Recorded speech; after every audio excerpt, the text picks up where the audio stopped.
Ayat 16, tapi Yesus berkata kepada mereka, disuruh pergi ke desa-desa kan sama murid-muridnya, Yesus berkata gini, tidak perlu mereka pergi, kamu harus memberi mereka makan. Wah, orang berkata Tuhan Yesus itu hanya peduli untuk hal-hal rohani. Siapa bilang Tuhan ini peduli untuk hal-hal jasmani? Tuhan bukan lakukan ini supaya nanti dia lakukan mujizat. Tuhan lakukan mujizat karena Tuhan cinta mereka, bukan sebaliknya. Tuhan manfaatkan kondisi ini untuk gagah-gagahan, untuk tunjukkan apa yang dia bisa lakukan. Enggak, mujizat terjadi supaya orang-orang ini tidak nanti pulang pingsan atau masuk angin. Siapa bilang Tuhan itu hanya peduli kasih kita firman? Tuhan itu loh peduli untuk hal-hal jasmani. Makanya itu jangan berkata begini, yang penting hatiku, badanku kupakai untuk perjinan. Nggak boleh. Kalau Tuhan itu peduli sampai jasmani, berarti tubuhmu adalah bait suci. Kalau mau serahkan ke Tuhan itu serahkan, jangan hanya agamawi. Tubuh, jiwa, roh kita serahkan ke Tuhan. Karena Tuhan sayang semua. Tuhan sayang badan saya nggak boleh gores-goreskan, saya tidak boleh lukai diri sendiri, saya nggak boleh bunuh diri. Saya nggak boleh abuse diriku sendiri, apalagi orang lain. Tidak perlu mereka pergi, kamu beri mereka makan. Tuhan mau mereka makan. Tuhan nggak peduli ya. Tuhan nggak peduli, aku nggak punya uang. Tuhan pedulikan. Memang Injil bukanlah prosperity atau kemakmuran. Tapi saya percaya Allah kita adalah Yehovah Jireh, Allah yang memelihara. Jangan suruh orang pulang kalau orang itu kelaparan dan berkata God bless you.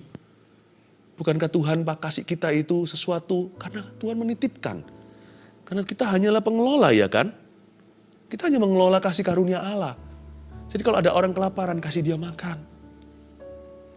Kalau istri Anda itu sudah lama tidak Anda peluk dan katakan I love you ya, sayangku, atau manggil apa, mama atau panggil nama, mamanya anak-anak kan. Jangan katakan pokoknya yang penting hatinya. If God loves you physically, kalau Allah bisa mencintai bahkan secara jasmani dan peduli, belajarlah juga untuk peduli pada orang lain, termasuk kebutuhan jasmani mereka. Anak sama anak jangan kaku, jangan tahan kata-kata yang bisa menjadi sweet memory. Jangan juga dingin, karena anak juga perlu untuk dijamah oleh kita dengan cara yang baik dan sehat. Ayat 17 jawab mereka, yang ada pada kami di sini hanya 5 roti dan 2 ikan. Betul sekali, hanya ini Tuhan, persembahanku, segenap hidupku, jiwa dan ragaku. Sebab tak kumiliki harta kekayaan yang cukup berarti untuk kupersembahkan. Dalam hal ini murid-murid Yesus tidak salah. Mereka berbicara yang benar, yang ada pada kami ini hanya 5 roti dan 2 ikan. Tapi cerita ini, highlightnya malah di 5 roti. Bukan di 12 bakul pedulinya Yesus sampai ke orang-orang rumahannya, murid-muridnya. Ayat 18, Yesus berkata, bawalah kemari kepadaku, disuruh bawa ke sini. Yang kamu bilang hanya itu, kamu bawa ke aku, akan terjadi mujizat. Jadi jangan pernah remehkan. Aku ini kan, aku bisa apa? Tapi kalau Anda serahkan hidupmu, Anda akan terkejut, Anda dapat melakukan segala perkara di dalam Dia yang memberimu kekuatan. Hanya itu, hanyamu, apapun yang hanya bagimu itu, kalau dibawa kemari kepada Yesus bisa menjadi sesuatu loh. Bisa menjadi sesuatu. Uang kecil bisa menjadi berkat buat orang lain. Suatu perhatian yang sifatnya kecil juga bisa mengubah kehidupan orang lain. Siapa tahu ada orang bunuh diri gak jadi gara-gara itu. Jangan pernah remehkan. Jangan pernah label kata hanya. Karena di dalam tangan Sang Maestro atau di tangan Tuhan, bawalah kemari kepadaku. Itu bukan hanya bisa menjadi sesuatu. Itu akan mengubah hidupmu dan mengubah hidup orang lain juga. Lalu disuruhnya, orang banyak itu duduk di tempat. Ya, disuruh duduk di rumput maksudnya. Dan setelah diambilnya 5 roti dan 2 ikan itu, Yesus menengadah ke langit dan mengucap berkat. Lalu memecah-mecahkan roti itu dan memberikannya kepada murid-muridnya. Lalu murid-muridnya membagi-bagikannya kepada orang banyak. Saya suka sekali. Yesus ketika terima 5 roti 2 ikan, dia menengadah ke langit dan mengucap berkat. Mulut jangan mengutuki atau mengucapkan kutuk. Jangan dipakai untuk mengeluh, tapi pakailah untuk memuji. Itu loh bedanya. Kenapa Bapa menyertai Yesus seperti ini dalam pelayanannya? Karena Yesus selalu menengadah ke langit. Dia selalu melihat potensi yang Bapa bisa beri. Bukan pada kelemahan atau kekurangan.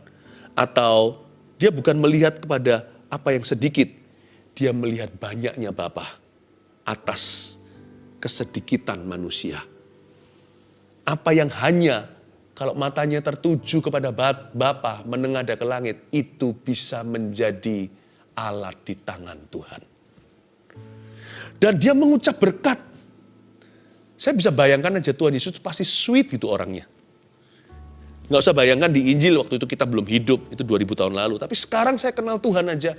Udah sekarang hari ini persis di bulan, maksudnya di tahun ini saya 30 tahun kenal Tuhan Yesus secara pribadi dan berjalan dengan Dia.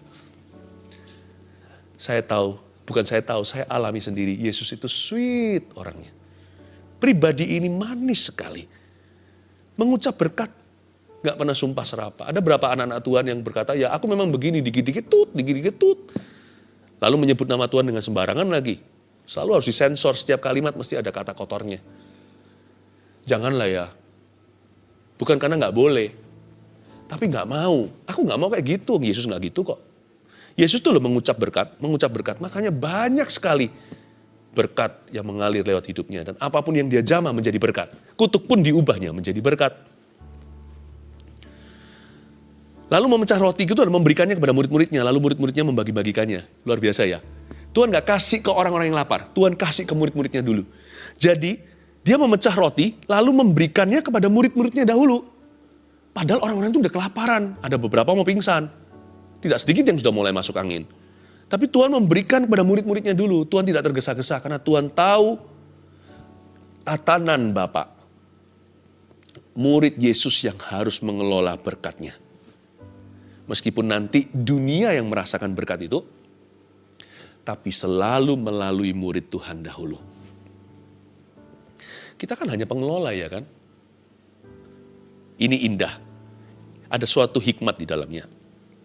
Kita baca ayat 20 dan 21. Dan mereka semuanya makan sampai kenyang, puji Tuhan.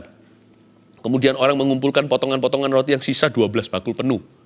Sisanya aja 12 bakul penuh. Kebetulankah? Nggak tahu. Tapi Yesus punya 12 rasul, 12 murid yang beraksi hari itu. Yudas pun belum mengkhianati dia.